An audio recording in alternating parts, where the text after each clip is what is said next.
Bonjour et bienvenue sur notre 6e session Intimus, le webinaire qui accompagne l'intimité relationnelle et sexuelle en temps de confinement.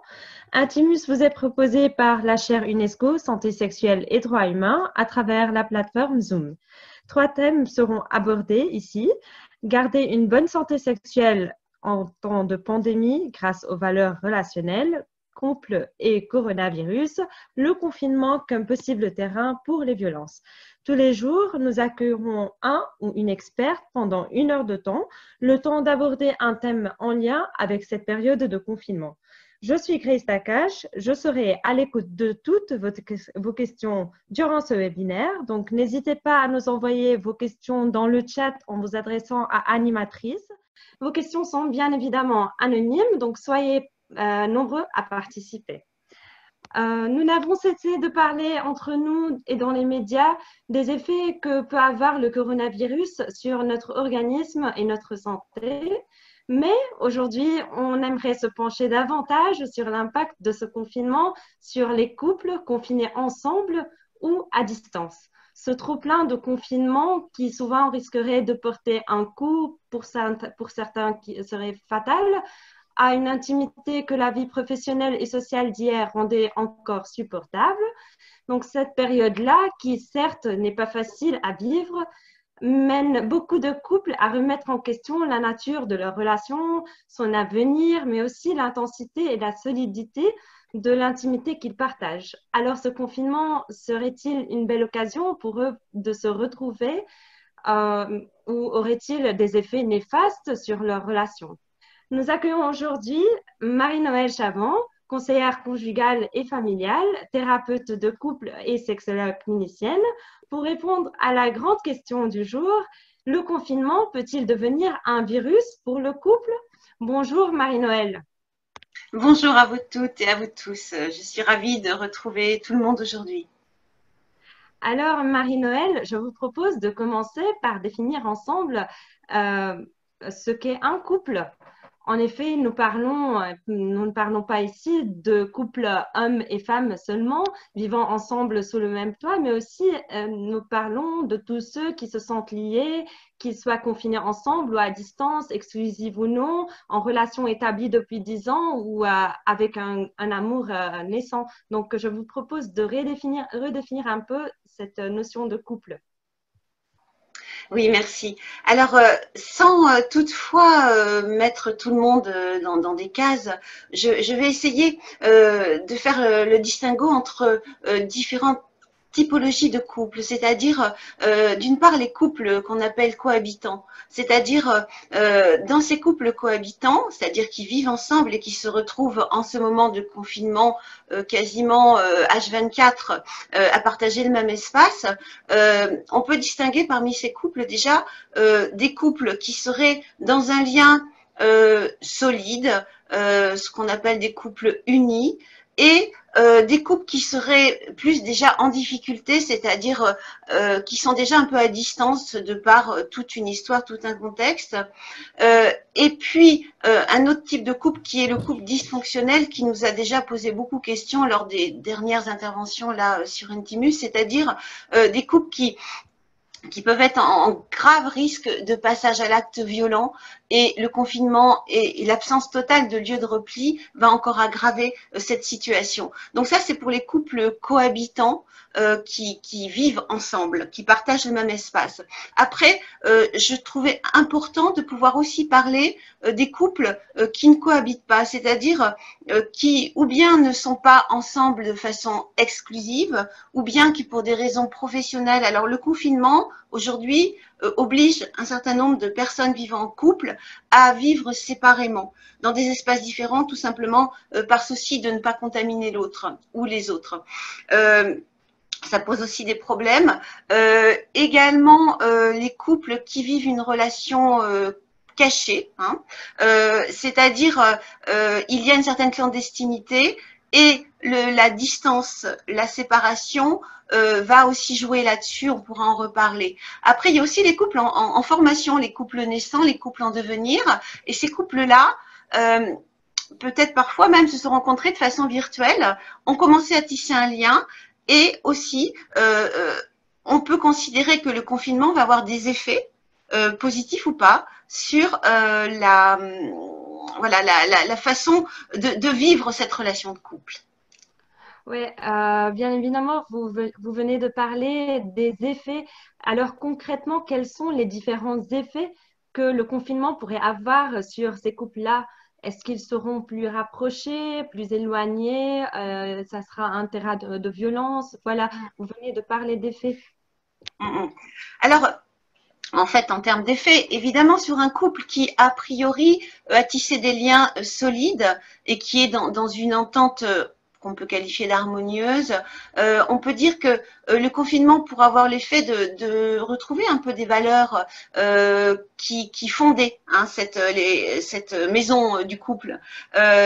Et puis, effectivement, on peut imaginer qu'il y aura du soutien réciproque, on peut imaginer qu'il y aura peut-être un retour sur des valeurs partagées, peut-être aussi l'idée que on va essayer de retrouver les bons moments, de se rappeler, de se souvenir des belles choses et également aussi d'être peut-être sur une projection sur l'avenir, se dire quand ça va être fini, on va faire plein de choses, on va pouvoir voilà respirer, on va pouvoir vivre et puis justement tout ce qui paraissait hier peu important va le devenir, va reprendre un nouveau sens et puis toutes les petites chicaneries du quotidien, on va se dire bon c'est peut-être pas le moment, on peut peut-être essayer de passer au degré supérieur, de prendre un petit peu de hauteur. Pour les couples qui sont déjà dans des difficultés importantes, relationnelles, communicationnelles, sexuelles, et c'est souvent ça va ensemble. Eh bien, la difficulté à ce moment-là, ça va être de peut-être très vite ressentir un sentiment d'agacement, avoir besoin de prendre de la distance, se mettre un peu en retrait, avoir aussi un désir d'échappatoire. Le désir d'échappatoire peut-être qui pourra être par une relation extérieure virtuelle, puisqu'on peut plus vraiment se sauver en ce moment, aller voir ailleurs. Et puis, il risque d'y avoir peut-être parfois une aggravation des symptômes, c'est-à-dire les agacements vont prendre des proportions qui jusque-là étaient un peu atténuées par le fait de pouvoir sortir, de pouvoir aller travailler, de pouvoir aller voir des amis, de pouvoir aller faire du sport. Et si vraiment le confinement est quasi total, c'est-à-dire que plus personne ne sort et que le travail se fait en télétravail ou qu'il n'y a plus de travail, la difficulté risque effectivement d'être aggravée. Pour les couples dysfonctionnels, là, va y avoir un vrai problème et on est vraiment très inquiet par rapport à toutes les violences conjugales qui risquent d'exploser et qui ont déjà commencé à exploser. Donc ça, c'est vraiment quelque chose sur lequel on est particulièrement vigilant et où l'idée d'avoir des recours encore plus importants que d'habitude est absolument nécessaire. Marie-Noël, vous avez parlé des couples qui auront le temps de repenser peut-être l'avenir, de s'attarder sur les bons moments. Mais ma question là, est-ce que c'est la même chose, les mêmes risques pour les couples qui vivent à distance et les couples confinés ensemble? Est-ce qu'ils vivent les mêmes risques? Oui. Alors, les couples qui vivent à distance, la difficulté va être plutôt liée au confinement seul. C'est-à-dire qu'on peut imaginer que pour des personnes qui sont déjà en lien important, hein, qui ont été auparavant cohabitants, la difficulté majeure, ça va être que il y aura de l'angoisse qui va être amplifiée par rapport à la santé, à la sécurité de l'autre, par rapport au fait de ne pas trouver de soutien physique dans le présent, dans le quotidien. Donc, en même temps, si il y a quand même cette notion de lien, c'est-à-dire je ne suis pas seule au monde, il y a quelqu'un qui pense à moi, il y a quelqu'un qui se soucie de moi, il y a quelqu'un qui peut m'appeler, on peut se regarder au moins par vidéo conférence, ou par visionnage, mais en tout cas, ça c'est quand même l'idée que s'il y a un lien, c'est important. Par contre, s'il y a effectivement une relation cachée, l'intéressant va être de pouvoir continuer à entretenir ce lien. Alors, il y a de la sublimation. On peut dire que Eros est très, très présent. Et peut-être, on va espérer que là, Eros va l'emporter sur Thanatos. C'est-à-dire, voilà, il va y avoir cette chose vivifère qui va porter par rapport à l'angoisse de mort, Thanatos, qui est extrêmement présente aussi. C'est-à-dire qu'on est, contaminé. Hein, pour parler du virus, on est aussi contaminé par tout ce que l'on voit, tout ce que l'on sait, tout ce que l'on entend. Et au niveau du couple, si cette relation privilégiée, cette relation amoureuse, cette relation affective peut être un soutien, peut être une ressource, dans ce moment-là, ça va être extrêmement précieux. Après, pour les couples qu'on appelle naissants, hein, en construction, l'idée là, c'est encore une fois, est-ce que ce virus du sentiment amoureux, parce que le sentiment amoureux, c'est aussi qu'on parle de quelque chose qui se propage partout, dans la tête, dans le cœur, dans le corps, et qui peut permettre peut-être de supporter l'attente, de la sublimer aussi, et de penser le lien en même temps. C'est-à-dire, ce lien, il est en train de se construire, mais il peut aussi se penser à distance, et il peut se penser dans la projection. Oui, il y a des auditeurs et des auditrices qui n'étaient peut-être pas présents avec nous durant les webinaires de Joël, qui avait parlé aussi de Joël, peut-être, ouais, qui avait parlé d'Eros et de Thanatos. Est-ce que vous pouvez préciser un peu l'idée d'Eros et de Thanatos, voilà, qui me semble très intéressante. Oui. Alors l'idée de l'éros qui est vraiment alors bon, symbolisée par l'amour, hein, dans toute, avec tout le côté complètement aussi les petites ailes, le côté aérien, bon, et puis cette idée que le cœur est touché, mais que le cœur est complètement gonflé par cette espèce de sève du sentiment amoureux qui nous fait vivre sur un nuage, et en même temps ce nuage en ce moment, ce petit nuage qui est plein de lumière, qui flotte. Bon, en ce moment, il est plombé le nuage parce que il est plombé par cette idée de la mort qui rôde, hein, et qui peut à tout moment aussi décocher ses flèches. Donc cette espèce de dualité. Et on sait bien qu'il y a toutes ces pulsions de vie et ces pulsions de mort qui sont en chaque être humain. Et en ce moment, la pulsion de mort parfois peut l'emporter, d'autres fois la pulsion de vie va être plus grande. Je pense que tout le monde traverse des moments où il y a davantage de vie qui revient, qui remonte et qui nous tire vers le haut. Et ces pulsions de mort qui à d'autres moments nous tirent vers le bas et qui sont effectivement très très plombantes. Et dans cette espèce de dualité, mais en même temps par moment un équilibre peut se faire, à d'autres moments sans qu'il y ait le déséquilibre, et l'idée du déséquilibre qui tire vers le bas, hein, c'est quelque chose auquel le couple peut aussi remédier s'il y a suffisamment de force d'amour, de force d'espoir, de force de vie et de confiance.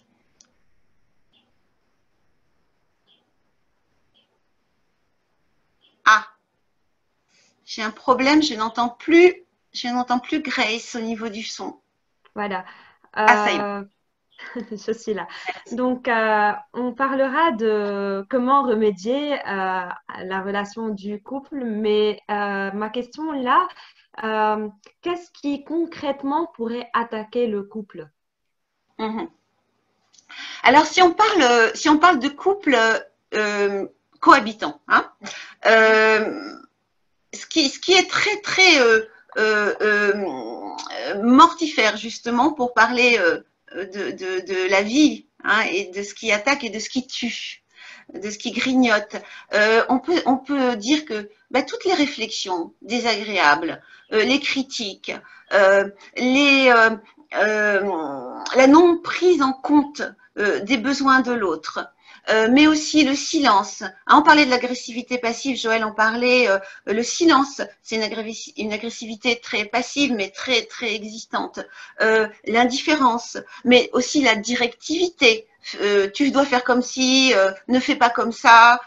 Et au quotidien, on vit au quotidien, alors qu'avant, on se voyait 2 heures le matin ou 1 heure ou même pas, et 2-3 heures le soir. Le mépris, bien sûr. Et puis aussi, la trop grande promiscuité, c'est-à-dire quand il y a peu d'espace et que ce confinement condamne à vraiment une promiscuité, une exiguïté de mouvement, hein, de circulation dans l'espace, on va bien se rendre compte qu'à ce moment-là, le besoin, on dit j'ai besoin de respirer, j'ai besoin de me mettre dans ma bulle, j'ai besoin de pouvoir avoir une protection invisible autour de moi, un espace qui est un espace social, qui est un espace psychique, qui est un espace émotionnel, qui est un espace physique, qui est un espace sexuel aussi, hein, puisqu'il y a l'histoire de cet espace-là. Et si l'autre vient de façon intrusive, sans demander la permission, pénétrer dans cet espace-là, effectivement, ça va être très très difficile, ça c'est absolument pas aidant. Donc toutes ces agressions que l'autre va ressentir de façon encore plus forte, encore plus aggravante, parce que effectivement le confinement conduit à ça, à moins d'avoir un très grand espace, une très grande maison, mais on sait bien que c'est pas forcément le cas, et donc il va falloir trouver des stratégies pour se protéger. Se protéger soi, protéger le couple. J'ai une question qui me paraît très intéressante. Sans parler de conflit, est-ce que cela peut être aussi un moment où on prend conscience qu'on a envie d'autre chose pour sa vie? Alors, effectivement, je pense que c'est un peu l'heure de l'introspection et des bilans. À savoir, comme on a du temps pour, de façon intérieure, se poser la question de qu'est-ce que je veux vivre et aujourd'hui, qu'est-ce qui est important, qu'est-ce qui est rendu encore plus important du fait de cette menace, de cette angoisse, de finalement, tout ce qui nous paraissait hier normal, aujourd'hui devient précieux. Donc, ce moment de dire, mais après, se projeter dans l'après, qu'est-ce que je veux pour moi après? Comment je veux vivre mon couple? Comment je veux vivre ma vie? Comment je veux reconsidérer mes choix? Comment je veux reconsidérer les priorités? Ce qui est important, ce qui ne l'est plus, ce qui l'est moins. Et je crois que ça pose forcément la question de la relation amoureuse, de la relation affective, de la relation conjugale, qui parfois n'est plus forcément amoureuse ni affective, et un peu de reposer tout ça en se disant, voilà, aujourd'hui, je me rencontre aussi avec moi-même. Le confinement, c'est aussi une rencontre avec soi, une confrontation avec soi. Qu'est-ce qu'on fait de ça? Comment on se repositionne et comment on se repositionne par rapport au couple aussi. Et ça serait peut-être source de changement aussi. Oui, Oui. oui. Pour que ce soit source de changement, ça veut dire qu'il y ait suffisamment d'espace pour soi et qu'il n'y ait pas trop d'angoisse envahissante. Parce que l'angoisse, quand elle est trop envahissante, l'inquiétude, l'angoisse, l'anxiété bloquent les capacités qu'on a à réfléchir, les capacités qu'on a à avoir de l'espoir et à se projeter. Et à essayer d'être calme à l'intérieur de soi et de respirer. Et puis, on avait parlé de ce qui attaquerait le couple, mais aussi, est-ce qu'on peut parler de remèdes, de comment guérir une relation qui est parfois est chamboulée par un confinement? Est-ce qu'il y a des moyens? Est-ce qu'il y a des stratégies pour un couple de remédier à tout ça? Oui. Alors, c'est vrai que c'est important que le couple ne soit pas en trop mauvaise santé, hein, pour parler de santé, hein, puisqu'on est vraiment là-dedans en ce moment. C'est-à-dire ce qui peut effectivement guérir, ce qui peut nourrir, ce qui peut consoler. Bien sûr, c'est tous les gestes de tendresse que parfois on a un peu oublié, tous les mots qui sont des mots des mots gentils, hein, des compliments simplement sur des petites choses, serait-ce que c'est super bon ce que tu as cuisiné aujourd'hui, c'est des petites choses comme ça parfois. Hein. On dit que le diable se niche dans les détails, mais les anges aussi peuvent se retrouver dans des petites choses, des petits gestes, et c'est important aussi. Les contacts qui sont pas forcément à visée sexuelle, là encore, beaucoup de partenaires disent bon oui, mais dès l'instant où plutôt il que elle d'ailleurs, me touche, tout de suite, j'imagine que derrière ça, il y a vraiment une intention, une intentionnalité sexuelle. Donc des gestes, des câlins, des enlacements, des étreintes, mais aussi des regards. Réapprendre à se regarder. à se regarder dans les yeux. Réapprendre à se sourire vraiment, hein, pas un petit sourire comme ça vite fait en passant, et tout comme les petits baisers qu'on plaque comme ça parce que c'est l'habitude. Tout ça c'est important. Après aussi essayer de passer du temps à se souvenir aussi. J'en parlais tout à l'heure des jolis moments, de se ressourcer dans. Tu te souviens quand on s'est rencontrés? Tu te souviens ton regard? Tu te souviens les mots? Tu te souviens de tout ça? C'est-à-dire revenir sur qu'est-ce qui a fondé le couple et les valeurs qu'on partage aussi. Qu'est-ce qu'on peut se redire des valeurs qu'on partage, des projets qu'on avait, des projets qu'on a, toutes ces choses-là. Donc l'empathie, bien sûr, et un intérêt réel. Mais en fait, finalement, redécouvrir l'autre. Peut-être que l'autre, c'est un étranger qu'on ne connaît plus vraiment et qu'on peut essayer à ce moment-là de pouvoir redécouvrir comme quelqu'un qu'on vient de rencontrer.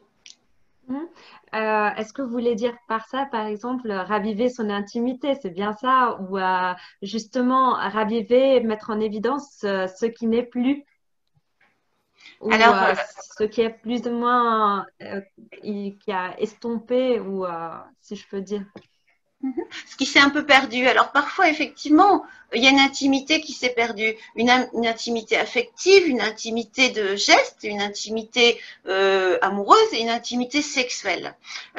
Donc toutes ces intimités-là, effectivement, quand on parle de l'intimité, c'est l'intimité de la conscience, l'intimité de l'intérieur, du secret.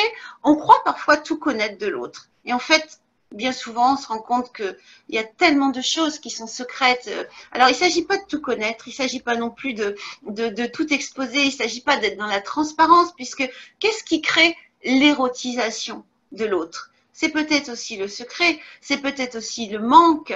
Alors, dans justement le confinement, comment préserver quelque chose du secret, de l'intimité, du manque, puisqu'on est tout le temps exposé au regard de l'autre. Mais dans le secret, il y a peut-être des choses qui ne sont pas visibles et peut-être des petites choses qu'on peut livrer de soi, et puis des jeux auxquels on peut se livrer aussi, des jeux de devinettes sur mais finalement, est-ce que tu me connais vraiment? Est-ce que tu sais à quoi je pense? Est-ce que tu sais quels sont mes rêves? Voilà, parler de ses rêves, parce que souvent les rêves, on n'en parle pas suffisamment. Et écouter les rêves de l'autre, c'est quelque chose d'important aussi.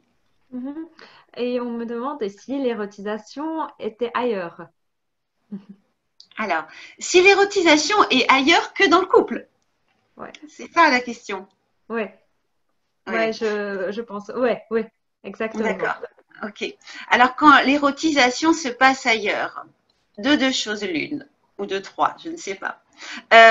L'érotisation, est-ce que cette érotisation d'un ailleurs peut servir à reverser dans le pot commun du couple quelque chose qui peut servir au couple? Ça, c'est une question. Parfois, c'est possible, parfois, ça ne l'est pas. C'est-à-dire que si l'érotisation est ailleurs et que déjà l'un des partenaires ou l'une des partenaires n'est plus dans euh, la disponibilité à ce couple-là, à ce couple présent, à ce couple confiné, et que déjà les fantasmes, les projections, les rêves, l'imaginaire sont occupés ailleurs, qu'il n'y a plus d'espace disponible en soi pour la personne à côté, là, c'est très compliqué parce que le confinement vient mettre à jour quelque chose qui était peut-être déjà présent et qui va être révélé.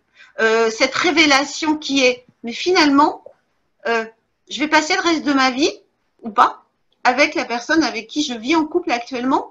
Est-ce que c'est possible? Est-ce que je peux me projeter là-dedans? Et là, oui, ça risque d'être très compliqué.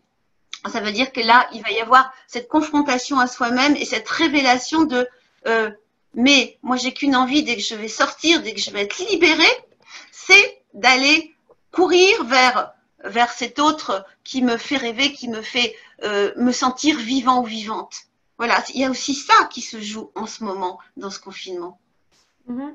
Et j'ai une autre question. Alors, comment érotiser ce qui nous est désormais imposé à moins de le réaménager et de le réinventer? Oui. Alors, c'est un peu la même question de est-ce qu'il est possible d'érotiser quand l'autre n'est plus érotisable? C'est ça la question quand même, parce que si il y a possibilité, même dans le confinement, de pouvoir à nouveau aller vers une intimité à réinventer, une intimité à retrouver. Alors, il y a peut-être des petites choses qui sont, si on reste toute la journée en pyjama, avec les cheveux en pétard et qu'on se dit bon, de toute façon, à quoi ça sert de me faire agréable, de me faire beau, belle, enfin dans le sens en tout cas de plaire à l'autre et de me plaire à moi. Parfois, il y a des personnes qui se disent bon, de toute façon, à quoi ça sert, hein, je ne sors plus. Donc, ça veut dire quoi? Que si on sort, on donne une image de soi qu'on veut un petit peu plus jolie, un petit peu plus agréable, mais qu'est-ce qu'on donne à l'autre, hein? Donc là, il y a cette question-là de peut-être on se fait un repas le soir, ok, on va changer ou on va se retrouver en couple à deux s'il y a une famille, des enfants. On est vraiment sur l'histoire des sphères, des territoires et des frontières. Et ça, c'est vraiment quelque chose d'important. C'est-à-dire, voilà, dans tous ces espaces, quels sont les espaces qu'on va recréer autour du couple, autour de soi, ces espaces d'intimité, ces espaces de complicité et ces espaces d'érotisation aussi de soi et de l'autre. Mhm. Encore une question. Bien évidemment, le confinement, c'est aussi une intimité par rapport à soi-même, un moment de mieux se connaître, se découvrir. Est-ce que le couple pourrait aider à ce travail interne, individuel? Mhm. Oui, comment l'autre peut aider, comment on peut s'aider chacun, chacune, ou Exactement. chacune, chacune, ou chacun, chacun, hein, bon, pour parler de toutes les possibilités hein, de couple. Euh, je pense que euh, l'idée étant, puisqu'on a du temps en ce moment, comment on va effectivement utiliser ce temps pour parfois des explorations sensuelles, des massages, de la découverte différente du corps de l'autre, du corps de soi-même, parce que aussi on parle entre soi et soi, l'histoire de l'intime. Déjà pouvoir soi-même prendre soin de son corps, pouvoir se masser, pouvoir faire bouger ce corps-là, pouvoir, bon, ça peut être plein de choses, le yoga, de toutes sortes d'exercices physiques, corporels, comment on peut remettre ce corps en mouvement, notre propre corps, comment on peut le sentir exister déjà pour nous-mêmes, avant qu'il puisse exister pour l'autre et avant qu'il puisse exister que les deux puissent exister ensemble, se mouvoir ensemble, se toucher ensemble, se caresser. Peut-être que déjà c'est comment ce corps-là, soi-même, on peut se le réapproprier, on peut le chouchouter un peu, on peut le câliner, on peut le chérir autrement. Ok. Et ma question là, quelles sont les limites de l'intimité alors? Alors, je me suis posé la question, c'est intéressant parce que ça nous fait travailler aussi sur ces notions de sphère, ces notions de territoire, de frontières par rapport à l'intimité pendant le confinement. Vous savez, alors il y a cette histoire d'espace, ce qu'on appelle l'espace symbolique, l'espace inviolable. Alors Winnicott parle de safe space, c'est-à-dire cet espace qui, qu'il est important de protéger. Alors on parle, et la chaire insiste beaucoup là-dessus, sur l'espace d'intimité physique, psychique, sociale et bien sûr l'espace d'intimité sexuelle. Et ces espèces-là, ils peuvent vraiment se sentir effractés pendant cette période de grande proximité. Alors c'est vraiment quelque chose d'important.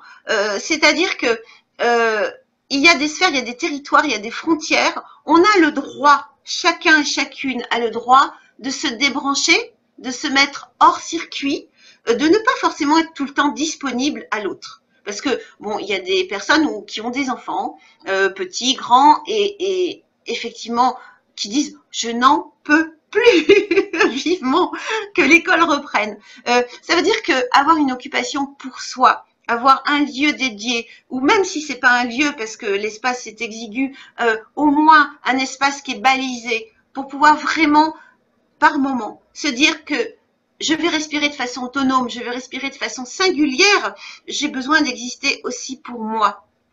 Ces sphères-là, par moments, elles peuvent se rencontrer, elles peuvent se mêler, elles peuvent fusionner, y compris dans l'intimité sexuelle. Mais aussi, c'est se dire, est-ce que le confinement n'est pas l'occasion aussi de s'affirmer soi-même en tant qu'individu singulier? Et ça, c'est vraiment important. Et que chacun a des frontières, ses propres frontières, que personne ne peut forcer. Et donc, peut-être qu'à ce moment-là, l'idée, c'est d'exposer, de dire, voilà, nos limites, nos frontières, de façon encore plus explicite. Parfois, on croit que l'autre a compris que c'est de façon implicite, naturelle, alors que ça ne l'est pas. Et de pouvoir échanger là-dessus en disant, tu sais, en ce moment, j'ai vraiment besoin là, parce que je suis trop perméable à tout, que trop m'envahit tout, et que là, vraiment, il faut que je respire. Est-ce que le confinement, tel un virus, au lieu d'affecter la vie de couple ou d'accentuer ses faiblesses, on a bien parlé de faiblesses, pourrait renforcer les liens avec les partenaires, presque être une échappatoire ou une pause positive pour le couple? Oui, évidemment que lorsque le lien est intense, solide, on peut imaginer que il y a une vraie ressource à puiser dans ces moments-là. Hein. C'est-à-dire que ce lien peut être à la fois sécurisant, rassurant, mais aussi il est en perpétuelle mutation, ce lien. Et c'est important de se dire il est en perpétuelle mutation. Il peut être renforcé, il peut être réparé, il peut être enrichi. Et quand l'un des deux ne va pas trop bien ou un peu moins le moral et que l'autre à ce moment-là peut prendre le relais, c'est ça aussi l'idée de la solidarité, et de cette égalité qui est que l'égalité, elle se fait, il y en a un qui peut être plus fort, l'autre qui peut être plus fragile à un moment. L'un ou l'une ou l'autre vont effectivement avoir cette charge de restaurer, de rééquilibrer quand l'un des deux est un peu en sous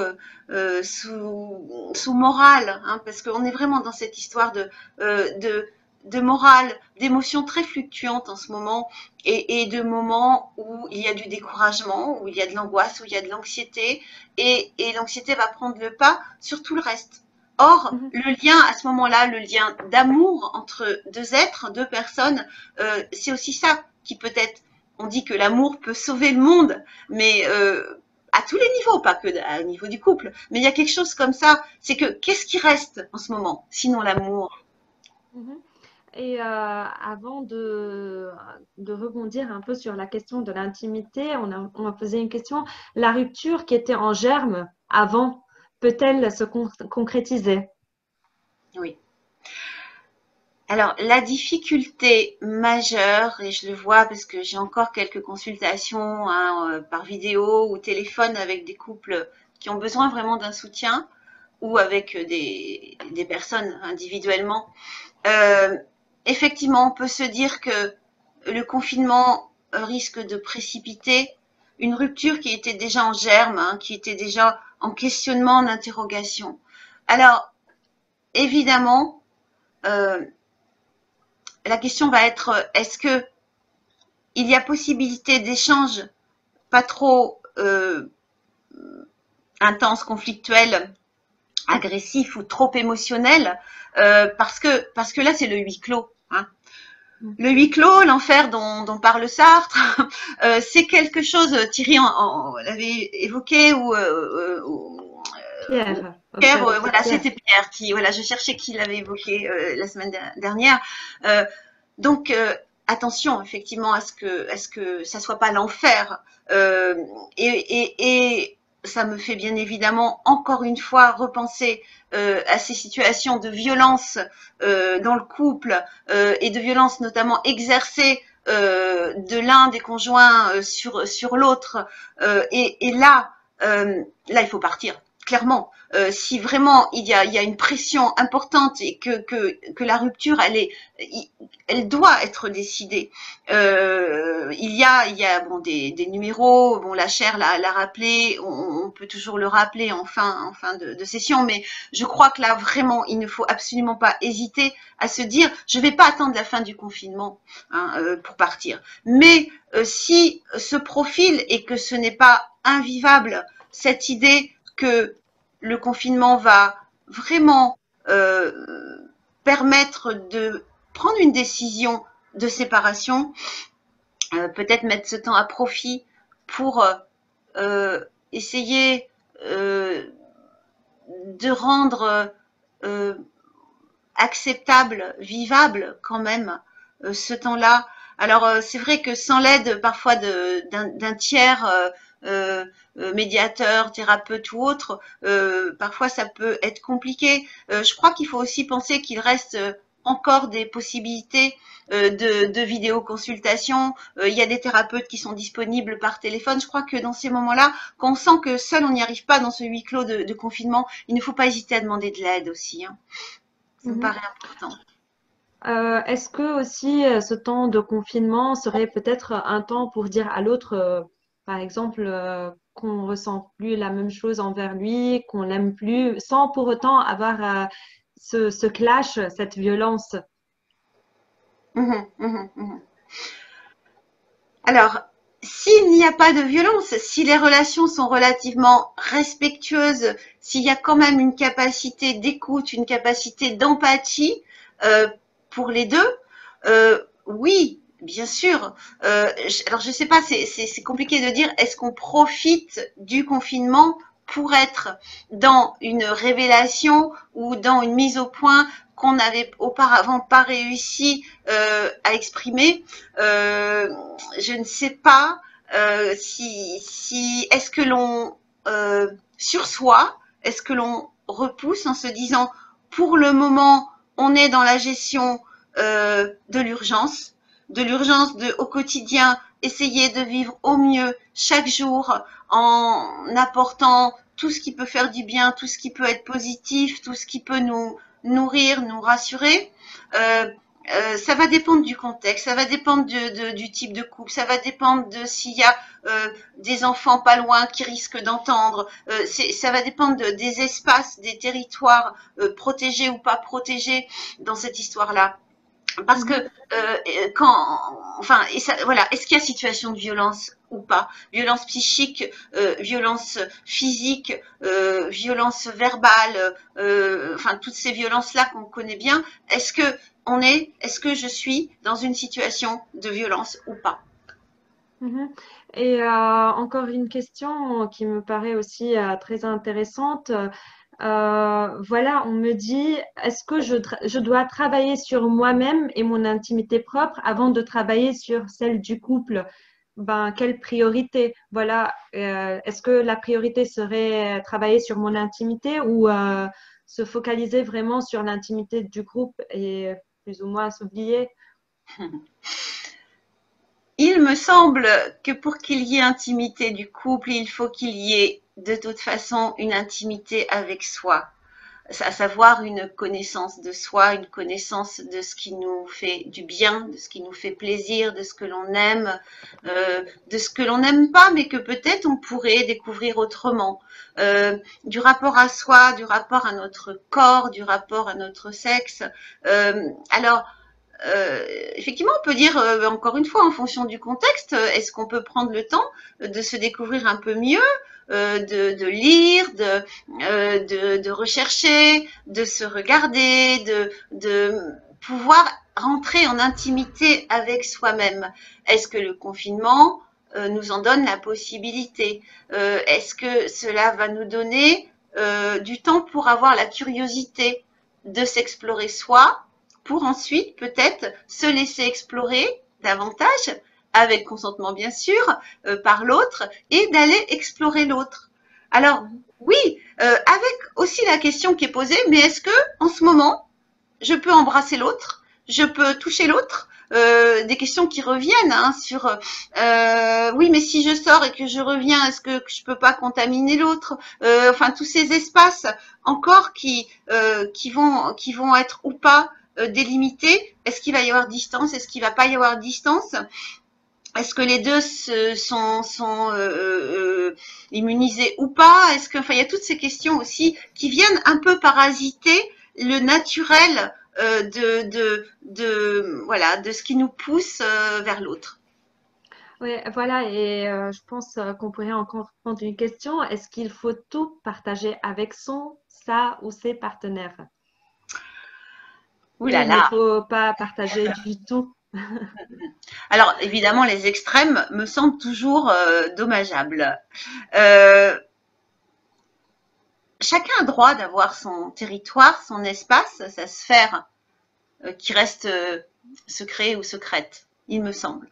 Et c'est d'autant plus important. On parlait du mystère, on parlait de la découverte de l'autre. Alors déjà le faire pour soi, pas pour l'autre, pas pour dire ouh là là, je vais surtout pas tout dire parce que c'est une stratégie qui permettrait de me rendre plus désirable pour l'autre. Mais évidemment que il me semble important déjà de préserver parce qu'on a ce qu'on appelle notre tour d'ivoire, notre espace qui ne regarde que nous, de même qu'on peut avoir notre journal intime qui ne regarde que nous, de même qu'on peut avoir nos amis et nos conversations intimes qui ne regardent que nous et qui ne regardent pas la relation du couple, c'est-à-dire d'autres relations, d'autres bulles, d'autres sphères, d'autres territoires, même s'ils sont virtuels en ce moment, qui restent très importants. Ça veut dire qu'on a besoin de se nourrir avec autre chose. Donc, tout partager, rendre tout transparent, d'abord c'est une illusion à mon sens, ce n'est absolument pas possible et ce n'est pas souhaitable. De la même manière, ne rien partager, là, peut vraiment poser la question de la fermeture des frontières, de l'espace protégé. Mais là, c'est un peu la déclaration de guerre. Si je ferme les frontières, qu'est-ce qui se passe? Je ne laisse plus entrer l'autre, jamais, ou de temps en temps, ou selon les moments. Bon, tout ça, c'est vraiment ces histoires de territoire et de frontières sont vraiment importants à explorer. On ne peut pas les forcer. Ça se négocie, tout ça. Et c'est important de dire en ce moment, je suis disponible. Mais là, tout à l'heure, je ne le saurais peut-être pas. Est-ce que tu peux m'accorder ce moment pour moi? Je ne suis pas disponible tout le temps. Alors, il faut bien savoir que tout a ses limites, voilà, mais que ça soit dans le cadre du respect. C'est bien ça, le respect de l'autre. Mhm. Alors, Mhm. effectivement, on peut parler des valeurs, hein, bien évidemment, des valeurs essentielles. Le respect de l'autre, évidemment, en fait partie. L'acceptation de l'autre dans sa différence, c'est-à-dire l'autre n'est pas soi-même. La différence de l'autre, le respect de l'espace de l'autre, le respect de la liberté de l'autre. Sinon, est-ce que c'est aimer? Alors, c'est toute la question alors, de l'amour. Est-ce qu'on aime pour soi ou est-ce qu'on aime pour l'autre? Mhm. Et bon, ce confinement pourrait bien évidemment être aussi quelque chose de positif pour terminer sur une note positive quand même. C'est une question de volonté, bon, être aussi proactif dedans, la capacité de changer la dynamique peut-être, n'est-ce pas? Est-ce qu'on peut rattraper maintenant un confinement qui est un confinement mal engagé pour en faire une expérience qui soit plus enrichissante? Oui, c'est ça. Alors, on peut dire, pour reprendre l'image, il peut y avoir des sorties de route, mais on peut peut-être revenir parfois sur le chemin.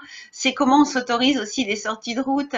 Et au niveau du confinement, peut-être aussi qu'il s'agit de refaire un petit debriefing sur, voilà, euh, depuis le début du confinement, voilà, il y a eu ça, et ça qui pour moi était compliqué. Quand on parle de soi et qu'on parle pas sur l'autre, mais qu'on se dit voilà moi comment j'ai ressenti les choses, voilà comment j'ai vécu les choses, voilà comment j'ai vécu tes réactions, voilà ce que ça m'a fait, et voilà moi ce que j'ai besoin de vivre, voilà ce que j'ai besoin d'être, voilà ce que j'ai besoin de partager ou pas. C'est-à-dire reposer à la fois nos propres limites et puis écouter les limites de l'autre. Donc, on repart sur la route ensemble, on va partager des espaces, oui, mais on va aussi par moments aller chacun de son côté sur ce chemin du confinement qui est peut-être une épreuve, mais qui peut être aussi une occasion de sortir grandi, de sortir renforcé, de sortir aussi plus libre, hein, voilà, le paradoxe étant la liberté dans le confinement, mais c'est pourtant ça, trouver notre liberté à la fois intérieure, mais notre liberté sociale, physique, psychique dans ce temps de confinement. Et je pense que voilà, ça fait 45 minutes qu'on est en train d'échanger ensemble. Oui. Peut-être il serait bien de conclure par par une petite présentation que vous avez préparée et que je vais partager là directement. Voilà.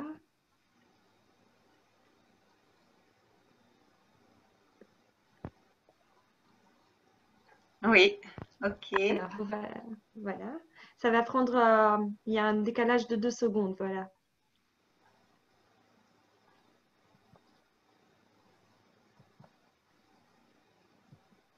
Alors, à vous, Marie-Noël. Ok. Alors, là, j'attends la prochaine, voilà. Donc, en fait, j'avais essayé dans la présentation rapide, de redéfinir de quoi parle-t-on quand on parle de l'intimité. Alors, il y a une petite notion, moi, qui me paraissait intéressante, c'est féminin, c'est un nom féminin. Qu'est-ce que ça veut dire? C'est ce qui est intérieur, ce qui est secret, mais une petite question qui est voilà, en même temps, sous forme de plaisanterie. Est-ce que l'intimité, ça serait peut-être davantage féminin que masculin? Est-ce que dans cette intimité, l'ouverture, l'accueil, alors que ce soit socialement construit, très certainement, fait que les femmes laissent plus de place à l'autre, accueillent davantage, mais aussi parfois mettent moins de frontières. Et il serait peut-être intéressant qu'elles en mettent parfois un peu davantage, c'est-à-dire qu'elles s'affirment et qu'elles se positionnent par rapport au respect de cet espace d'intimité. Voilà, alors après l'histoire du territoire, hein, on revient ensuite. Bon, quand on parle d'intimité, on parle de vie privée. Et là, la vie privée, on y est dans une vie extrêmement privée du confinement. Donc, il y a quelque chose vraiment là-dedans aussi qui est intéressant. Et puis, entrer dans l'intimité avec l'autre, c'est une expression que l'on peut avoir. Ça veut dire, pour résumer, il faut déjà l'être avec nous-mêmes, de nos affects, de nos pensées, notre discours intérieur, notre corps, notre sexe, cette connaissance-là. Voilà. Voilà, alors ça c'était juste voilà un petit schéma récapitulatif, un peu de voilà d'un plan. Voilà, de quel couple on parle, c'est important parce que c'est aussi pour soi-même se dire mais en fait moi et si je suis en couple, voilà, je fais partie de quel couple finalement? Alors voilà, cohabitant ou pas, unis ou pas, amoureux ou pas, illégitime ou pas, voilà, éloigné ou pas. Donc, c'est vraiment l'histoire de ce couple. Je fais partie ou pas de quel couple. Après, nous avons parlé lors de cette rencontre de tout ce qui était sphère, territoire, frontière, de l'intime.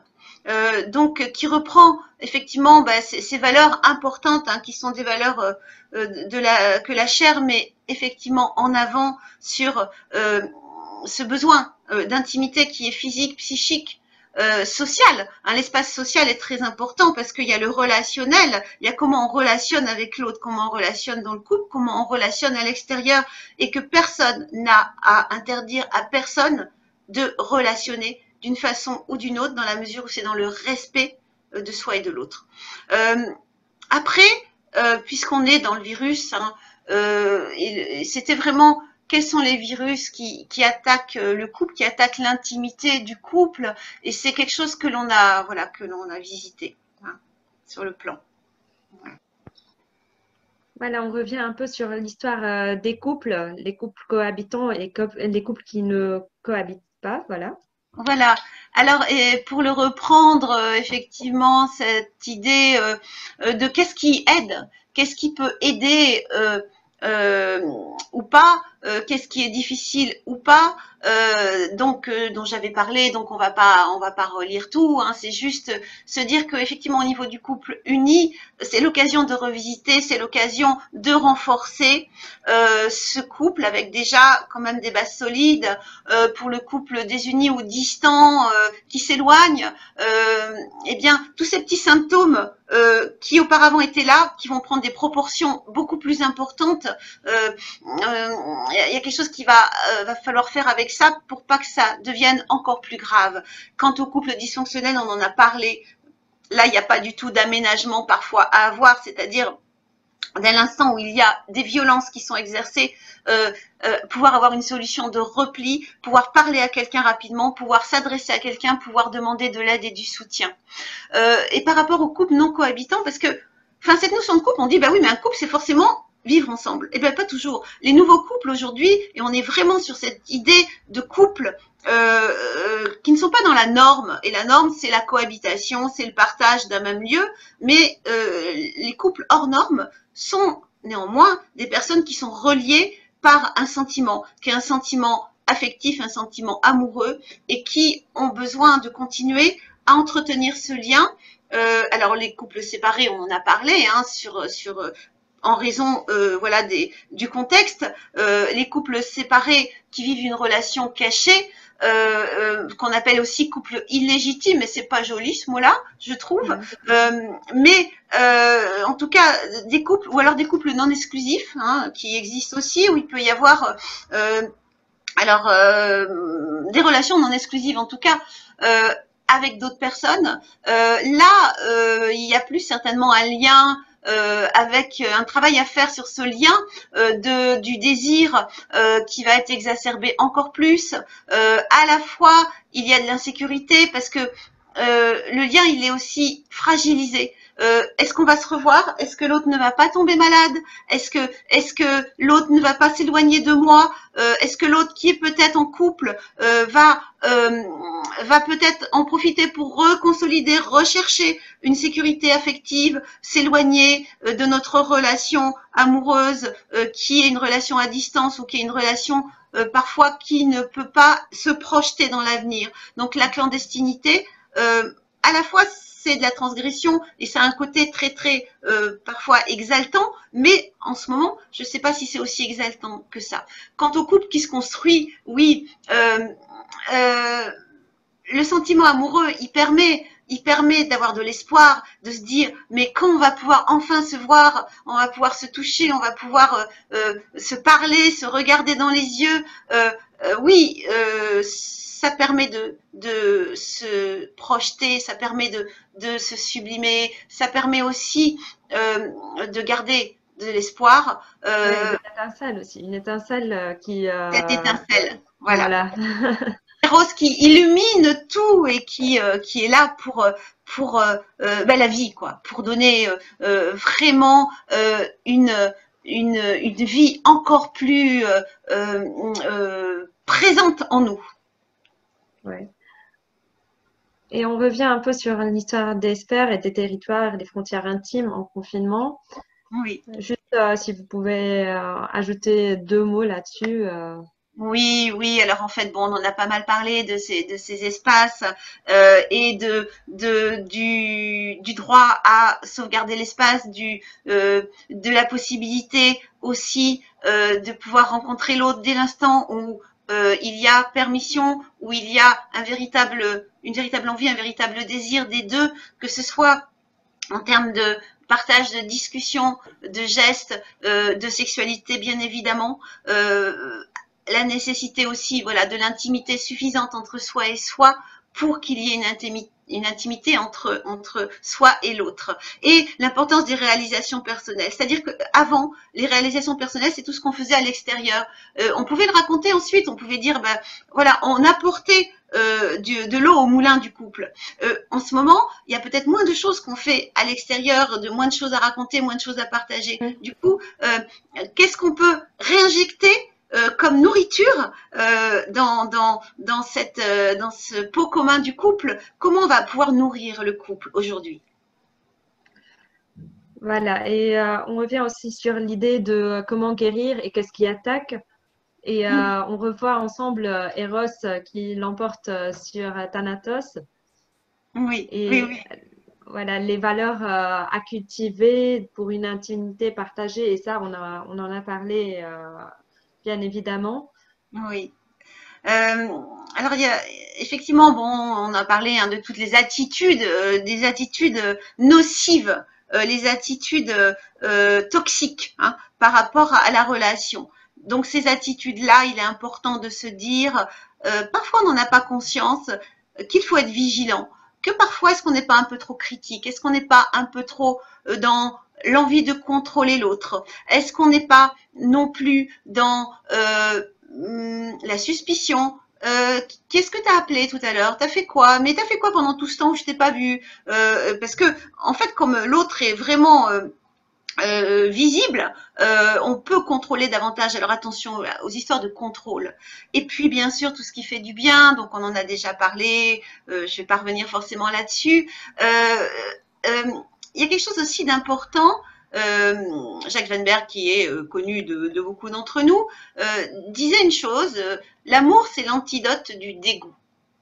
À savoir que l'amour, le sentiment amoureux fait qu'on va pouvoir accepter des choses qu'on n'acceptera plus, y compris dans les gestes, y compris dans les gestes intimes, dès l'instant où on sent qu'il y a du dégoût, souvent c'est mal parti. Mais je voudrais pas finir sur une note négative Ah par non, pas rapport du à tout. cette histoire-là.